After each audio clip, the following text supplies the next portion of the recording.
El calentamiento de los océanos no solo amenaza la biodiversidad o el equilibrio climático, está desestabilizando los cimientos económicos y sociales de nuestras civilizaciones. Lo que comienza como un aumento gradual de la temperatura marina se traduce, en la superficie, en olas de calor insoportables, tormentas devastadoras, escasez de alimentos, enfermedades emergentes y un colapso silencioso del tejido económico. Detrás de cada cifra de temperatura récord hay un costo invisible que las sociedades están empezando a pagar con intereses: hospitales saturados, seguros en bancarrota, empresas paralizadas y comunidades enteras empobrecidas. El calor oceánico, al alterar los patrones climáticos y sanitarios, está desencadenando una crisis económica global sin precedentes, una que no aparece en las estadísticas oficiales hasta que ya es demasiado tarde. La economía moderna está construida sobre la ilusión de estabilidad, y esa ilusión depende de un clima predecible. Los océanos han sido durante siglos nuestros reguladores térmicos, amortiguando el exceso de calor que generamos. Pero ahora esa función de protección se ha convertido en un arma de doble filo. Los mares, sobrecargados de energía, devuelven el calor a la atmósfera en ráfagas repentinas, generando fenómenos extremos que los mercados no pueden anticipar. Las pérdidas por olas de calor y tormentas asociadas al calentamiento oceánico ya superan, en muchos países, las provocadas por conflictos armados. La agricultura, la pesca y el turismo, sectores que sostienen millones de empleos, están siendo golpeados de forma simultánea. Y con ellos, toda la arquitectura económica se tambalea. Cada ola de calor o episodio de contaminación atmosférica inducida por el mar tiene un coste humano y financiero inmediato. Los hospitales se llenan, los sistemas eléctricos colapsan, y las empresas ven caer su productividad mientras los empleados se enferman o se ausentan. Los gobiernos gastan miles de millones en subsidios energéticos para mitigar el impacto del calor sobre los hogares más pobres, mientras los sistemas de salud se enfrentan a gastos extraordinarios por enfermedades cardiovasculares, respiratorias e infecciosas exacerbadas por las temperaturas extremas. Pero lo más peligroso es que estos costos no son temporales, son acumulativos. Cada verano deja un daño invisible en la salud de la población y en las cuentas públicas. Es una deuda que se renueva año tras año, una sangría constante de recursos hacia la gestión del desastre, en lugar de la prevención. Las aseguradoras, tradicionalmente los amortiguadores financieros de las catástrofes, están empezando a retirarse de las zonas más vulnerables. En regiones costeras de Estados Unidos, Asia y el Mediterráneo, las pólizas de vivienda y salud se han vuelto inasequibles o directamente inexistentes. El calor marino, al intensificar los huracanes, las inundaciones y la subida del nivel del mar, ha multiplicado los siniestros por daños estructurales, pérdida de cultivos y crisis sanitarias. Las compañías no pueden cubrir pérdidas que se repiten cada temporada, y su retirada deja a millones de personas sin red de seguridad. Lo que antes era una garantía de reconstrucción tras el desastre se convierte ahora en abandono. Cuando los seguros desaparecen, las familias pierden sus ahorros, las pequeñas empresas cierran y los bancos acumulan impagos. El sistema financiero entero comienza a resquebrajarse bajo la presión térmica del planeta. La inseguridad alimentaria amplifica el daño económico.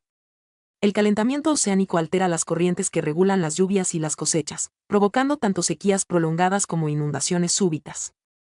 Los rendimientos agrícolas caen, los precios de los alimentos se disparan y el hambre se convierte en un fenómeno estructural incluso en países desarrollados.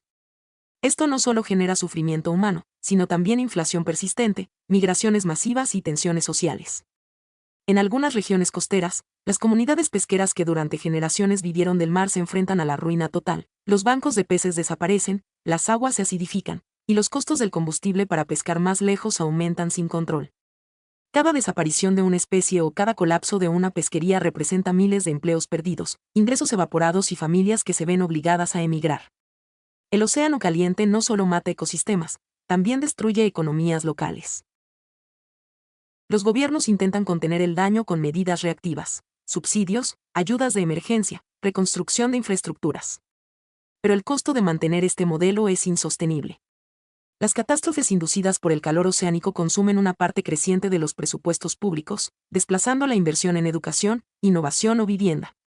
Los países más pobres, sin capacidad financiera ni tecnológica, quedan atrapados en un círculo vicioso. Cada evento climático los empuja más hacia la deuda, debilitando sus sistemas sanitarios y reduciendo su capacidad de adaptación. La desigualdad global se amplía, y las brechas entre el norte y el sur, entre las ciudades ricas y las zonas rurales abandonadas, se profundizan. El calentamiento oceánico está creando una geografía económica del sufrimiento, donde las naciones más vulnerables pagan el precio más alto por un problema que apenas contribuyeron a generar. Incluso los países ricos están empezando a sentir los límites del control. Los costos de salud relacionados con el calor extremo ya representan miles de millones de euros anuales, y la pérdida de productividad laboral por estrés térmico amenaza con reducir el PIB mundial en varios puntos porcentuales para mediados de siglo. Las infraestructuras energéticas, diseñadas para un clima moderado, colapsan bajo la demanda creciente de refrigeración. Las empresas tecnológicas, los bancos y los hospitales dependen de redes eléctricas que no fueron construidas para soportar olas de calor prolongadas. Un apagón en plena emergencia sanitaria o en una ciudad congestionada puede tener consecuencias letales y costos incalculables. El calor no solo mata personas, paraliza economías enteras. Las consecuencias sociales son igual de alarmantes. Cuando los precios suben y las oportunidades desaparecen, el descontento se convierte en protesta. Las migraciones climáticas aumentan, generando presión sobre las fronteras y desestabilizando regiones enteras. Los gobiernos enfrentan el dilema de invertir en adaptación o en control social. El calor marino, que comenzó siendo un fenómeno físico, se transforma en una fuente de conflicto político y de crisis humanitaria. La salud, la economía y la cohesión social se erosionan al mismo tiempo, alimentando una espiral descendente donde los más pobres cargan con el peso del colapso ambiental. La advertencia no podría ser más severa. El océano se está convirtiendo en un amplificador de fragilidad económica global. Cada grado adicional de calor marino equivale a miles de millones de pérdidas en salud, infraestructura y producción. Y sin embargo, estas cifras siguen subestimadas porque los modelos económicos tradicionales no integran los costos reales del sufrimiento humano ni la degradación de los ecosistemas. Si seguimos tratando el cambio climático como un problema ambiental y no como una crisis económica y sanitaria interdependiente, la factura será impagable. El calor del océano no solo derrite el hielo polar, está derritiendo la estabilidad sobre la que descansan nuestras sociedades. Los gobiernos deben actuar con una visión de urgencia equivalente a la magnitud del riesgo. De lo contrario, nos encaminamos hacia un futuro donde el calor no será solo una amenaza climática, sino la fuerza que colapse los seguros, las economías y la confianza en nuestras propias instituciones. Cuando el océano se recalienta, todo el sistema humano, desde los mercados hasta los hospitales, empieza a descomponerse. Y si no frenamos esta inercia, la próxima gran crisis económica no vendrá de los bancos ni de la deuda, sino del mar que hierve bajo nuestros pies.